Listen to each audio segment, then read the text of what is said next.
सास का श्राद्ध। नंदिनी और दिलीप की शादी के कुछ हफ्तों बाद ही सास की मृत्यु हो जाती है, जिस वजह से ससुराल में आई नई बहू एकदम अपने ऊपर इतनी जिम्मेदारी देखकर घबरा जाती है। मुझे घर गृहस्थी के बारे में कुछ नहीं पता, सब कुछ कैसे संभालूंगी? मैं तो किसी रिश्तेदार को ठीक से जानती तक नहीं। अगर कहीं कोई गलती हो गई तो लोग क्या कहेंगे? नंदिनी, तुम बेमतलब इतना टेंशन ले रही हो। घर में हम दोनों के अलावा कोई है नहीं। जैसा भी काम करो कोई जज करने वाला नहीं है। रही बात रिश्तेदारों की तो उन्हें मैं संभाल लूंगा। पति का सपोर्ट देखकर नंदिनी के अंदर हिम्मत आ जाती है। अब दोनों मिलकर एक दूसरे को संभालते हुए आगे बढ़ने लगते हैं। इसी तरह 1 साल बीत जाता है और श्राद्ध के दिन शुरू होते हैं। नंदिनी के पास सास की बहन का फोन आता है। बहू, पता है ना, श्राद्ध शुरू हो गए। जी मौसी जी, मुझे पता है। तो फिर सास का पहला श्राद्ध कब करोगे? पंडित जी से बात की? कोई तैयारी की? मौसी जी, मैं कल ना पंडित जी के पास चली जाऊंगी। ठीक है, बात करके सब अच्छे से तैयारी करना। हाँ, किसी भी रीति रिवाज में कमी नहीं रहनी चाहिए। नंदिनी मौसी सास की बात पर तो हाँ बोलकर फोन काट देती है, लेकिन फिर रीति रिवाज और श्राद्ध के बारे में कुछ पता ना होने की वजह से दोबारा टेंशन में आ जाती है। शाम को दिलीप के घर वापस आते ही उस पर अपने सवालों की बारिश शुरू कर देती है। आज मौसी जी ने फोन करके मम्मी के श्राद्ध के बारे में बोला। हाँ, मुझे याद है। तुम पंडित जी से बात कराओ, बाकी फिर वैसे ही तैयारी कर लेंगे। वो तो मुझे पता है, लेकिन मौसी जी ने साथ में रीति रिवाज के बारे में भी बोला, और इस घर के किसी भी रिवाज के बारे में मुझे कुछ भी नहीं पता। देखो, इतना सोचने की जगह जैसा पंडित जी बोले वैसा कर लो, सब सही होगा। अगले दिन दिलीप के ऑफिस जाते ही नंदिनी घर के बाकी सब काम छोड़ पंडित जी के पास जाती है, जो उसे श्राद्ध करने की तारीख के साथ क्या और कैसे करना है सब कुछ अच्छे से समझा देते हैं। घर वापस आते ही नंदिनी मौसी सास को फोन करती है। मौसी जी, 2 दिन बाद मम्मी का श्राद्ध रखा है। ठीक है, आ जाऊंगी। और पहला श्राद्ध है, इसलिए पूरे परिवार को बता देना। सब साथ में पूजा करेंगे तो दीदी को अच्छा लगेगा। मौसी के कहे मुताबिक नंदिनी सबको इन्फॉर्म कर पूजा की तैयारियों में लग जाती है। 2 दिन बाद पूरा परिवार उनके घर इकट्ठा होता है और देखते ही देखते सबके बीच गृह युद्ध शुरू हो जाता है, जिससे नंदिनी और दिलीप की परेशानी कम होने की जगह बढ़ जाती है। तुमने तो बोला था कि परिवार इकट्ठा होगा, सबके साथ काम कैसे निपट जाएगा पता भी नहीं चलेगा। यहाँ तो मुझे ऐसा कुछ होता नहीं दिख रहा। हाँ, क्योंकि हमें ज्यादा कुछ पता नहीं और परिवार तो यहाँ आ चुका है, इसलिए जो भी है अब इनके वापस जाने तक तो हमें सहना ही पड़ेगा। रही बात काम की तो मैं हूं ना। तुम ना बस परिवार संभाल लो, काम मैं देख लेती हूँ। दिलीप परिवार वालों की गुत्थम गुत्थी और मामला संभालते हुए सबको शांत करता है, जिसके बाद सब पूजा करने बैठते हैं। बोलो भला, श्राद्ध वाले दिन इंसान की पसंद का खाना बनता है और भाभी को खीर जान से ज्यादा पसंद थी, पर बहू तुमने तो वो बनाई ही नहीं।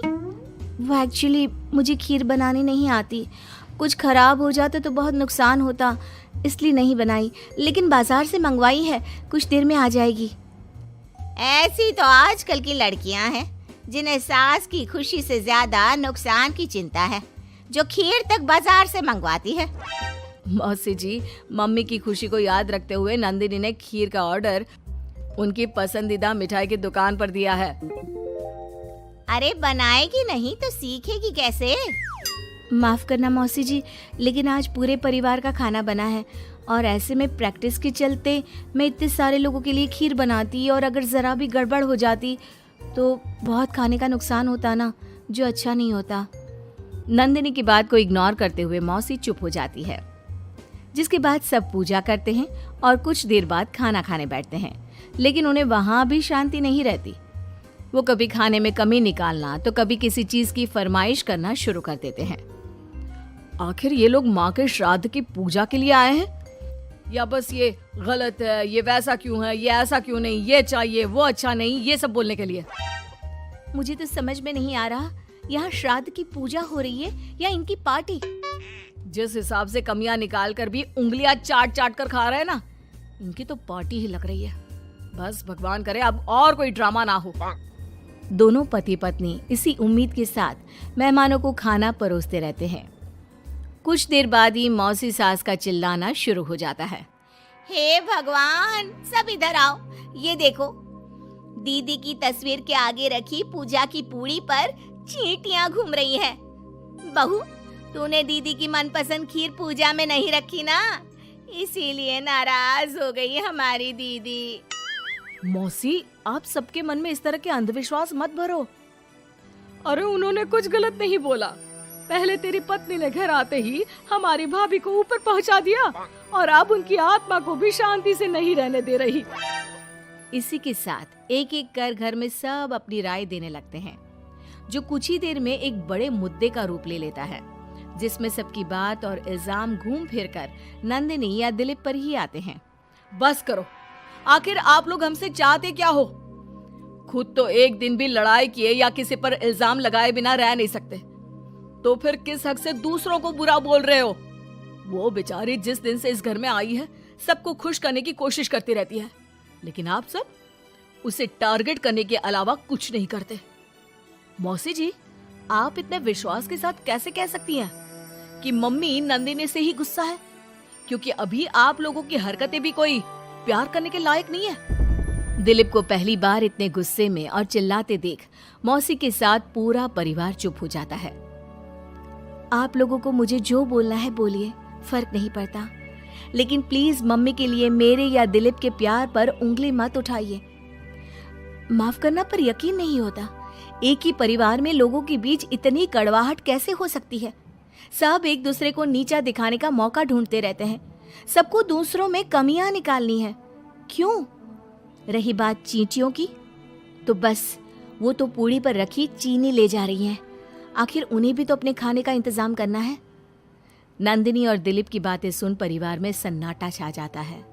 सबको अपनी गलती का एहसास होता है, लेकिन गलती ना मानने का गुरूर उन्हें आगे कुछ भी बोलने से रोकता है, जिसके चलते धीरे धीरे सब चुपचाप उठकर अपने घर जाने लगते हैं। अरे सारे कहाँ उठकर चल दिए? बेशर्मो, अब भी तुम्हारे अंदर इतनी शर्म नहीं आई कि एक सॉरी बोल दो? हमने बहू को न जाने कितना परेशान किया, फिर भी उसने पलट कर किसी को कुछ नहीं बोला। नंदिनी, हमें माफ करना, इस साल तो हमारी वजह से सब खराब हो गया, पर वादा करती हूँ अगले साल सब इस परिवार का नया रूप देखेंगे। फिर मैं भी वादा करती हूँ कि अगले साल सबको अपने हाथ की बनाई बढ़िया खीर खिलाऊंगी।